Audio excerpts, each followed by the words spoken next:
Hello everyone and welcome to our third video tutorial on the civil courts and civil process. In our first video we were looking at the civil court hierarchy and the appeals process. In our second video we were looking at the Woolf reforms and how these led to the civil procedure rules which we follow today. And in this video tutorial we're going to look at how a claimant starts to bring a civil case and how that case is allocated to one of three tracks. And we mentioned the tracks in the last video because they were part of the changes made by the Woolf reforms. So now all civil cases are allocated to one of three tracks, primarily based on the value of the claim. And in today's video, we're going to look at how that works. So to start off with then, if a claimant has decided that they want to sue somebody, what they need to do first of all is get themselves an N1 form. And I'm going to switch screens here so that I can show you what an N1 form looks like. Okay, so I've switched screens here and I've just gone to the government website and you can download an N1 claim form from there. And this is the N1 form that a claimant would have to fill in if they wanted to sue the defendant. And you can see here that you just fill in your name and address, the name and address of the defendant. There's space here to put the brief details of your claim, so what you're suing for. A space to put the value, and this is quite important for allocating tracks. So you would put what you're suing for, what amount of compensation you're hoping to receive. And then if I scroll down here, it's asking you if there's any issues to do with Human Rights Act. There's more space for you to fill in the particulars of your claim, and you can go onto extra pieces of paper if you want to. You have to then sign that you believe it to be true, and you can print off the form here and take it to your court, or you can actually fill them in online too. I'm just going to switch back over to my PowerPoint now that I've shown you the form, and we're going to pick up where we left off. Seeing the N1 form, as it says here, once it's filled in, the claimant should photocopy it so that they've got a copy, the court has got a copy, and each defendant, there could be more than one defendant, has a copy. And you take this form to the court office and a fee is paid, which will vary depending on the value of your claim. Now, once this has happened and the form has been sent off, it will get sent, a copy of it will be sent to the defendant. And of course, they can then read then exactly what the claimant's saying, what they're suing them for, the value of the claim. And at that point, the defendant has three options, which are listed for you on this slide. So what might well happen is the defendant reads it and they think, oh, I did do that, they admit the claim and they pay the full amount straight away. And you can imagine that lots of defendants might be quite intimidated. It's not very nice getting a form like this through the post. They might be scared.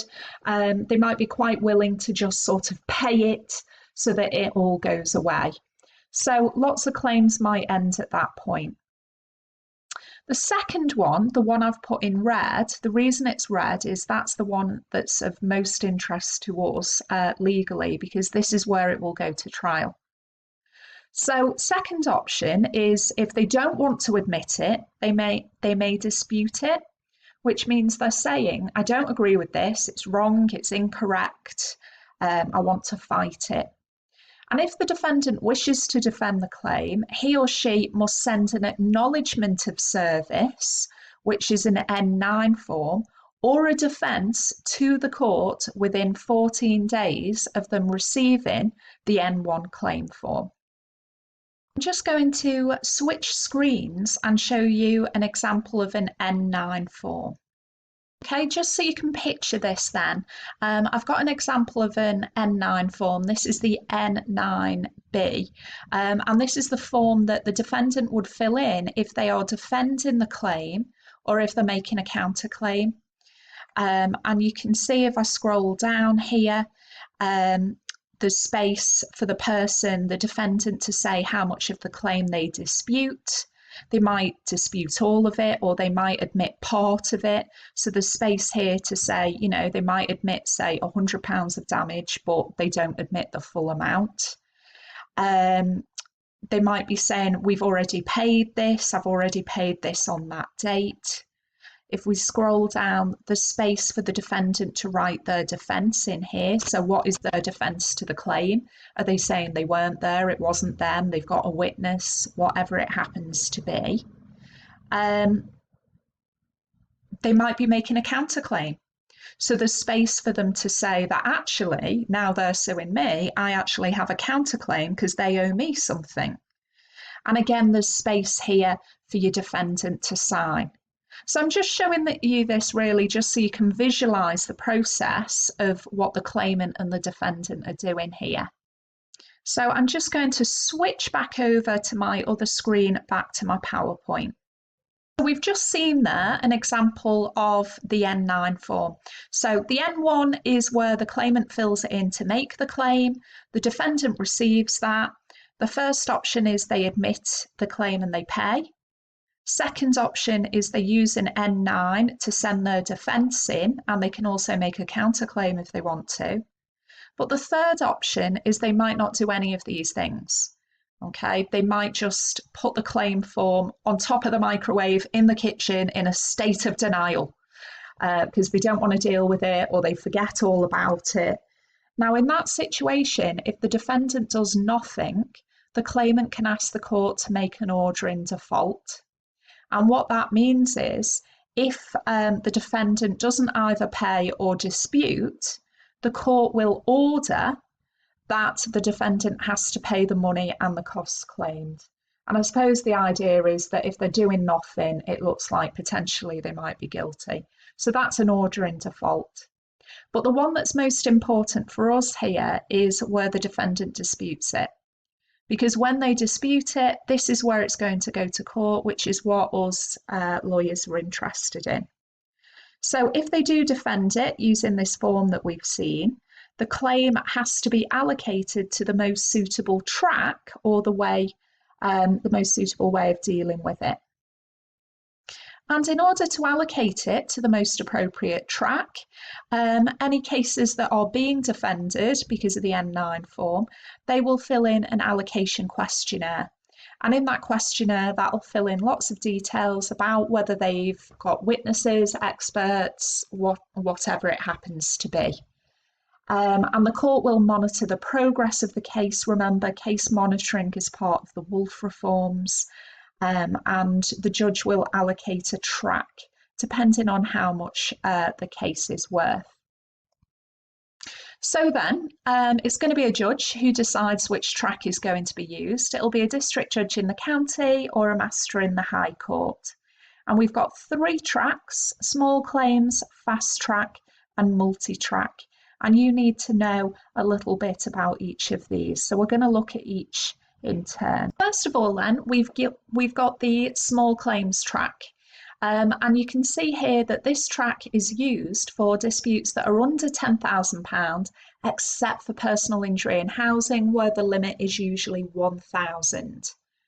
Okay, so if your dispute is under £10,000, this is the track for you. But for personal injury that's greater than £1,000, it would be the next track. Small claims are heard in the county court by a district judge, and they are open courts. You can use lawyers such as solicitors, but the claimant needs to be aware that costs won't be awarded even if they win. So therefore, it might be quite expensive to have a solicitor. And even if you win, you might not get enough compensation to justify what you've spent. So in general, people are encouraged not to use really representation for small claims. Now, the judges in a small claims case take an inquisitorial role, and they take an active part in the case, asking questions. And as I've said there's often no lawyers at all because you're not going to award your costs. So the judge will be playing a very important role, asking specific questions of each party. The sorts of things that are normally small claims are things like compensation if you've got a faulty service or goods, a lot of landlords and tenant disputes. So maybe a tenant not paying the rent or damaging the property, or perhaps the landlord hasn't dealt with mould. Those sorts of disputes might end up in small claims. Our next track then is the fast track, and this is usually for straightforward disputes of £10,000 to £25,000. It is important that you remember these values, so it might be a good idea to make some flashcards or something like that to help you remember them. Fast track's got a very strict timetable, so that comes back to the case management that Wolf introduced. That the idea was we were trying to prevent people from slowing the process down, dragging their heels. So the timetable here is 30 weeks to trial. And it's heard in the county court by a district judge. And again, the timetable says that the trial should take a maximum of 1 day. And you're only allowed to use one joint expert in the case as well. So all about trying to sort of prevent unnecessary cost and time wasting. So that's the fast track there. If we go on to our last track then, this is the multi-track, and this is the high value track, and it deals with very complicated cases over £25,000. Usually they're over 50,000. And the case is going to be tried by a circuit judge who's also going to manage the case. And with multi-track, you can see here that the judge is going to follow the civil procedure rules, and he can actually stay the case, which means pause proceedings and force the parties to try alternative dispute resolution to try and settle the case rather than using the court creating further costs. Now you've looked at the different tracks that we have, it might be useful at this point to have a go at the activity that's in your civil procedure booklet. So I've just given you some extracts of some real civil cases. Some of them I've picked as being a little bit daft and frivolous perhaps, others more serious. Really serious one, of course, being the one involving Maisha Najib. That was where the NHS were facing a £24 million bill for medical negligence after they injected glue into a child's brain in error, obviously. And she was left with catastrophic brain damage, as you can imagine. So what I suggest you do is have a look at some of these news stories and just see if you can work out what track each of those cases would go into based on the value of the claim. And that's just a way of checking that you totally understand what we've looked at. Okay, in our next video tutorial, we'll be looking at civil juries.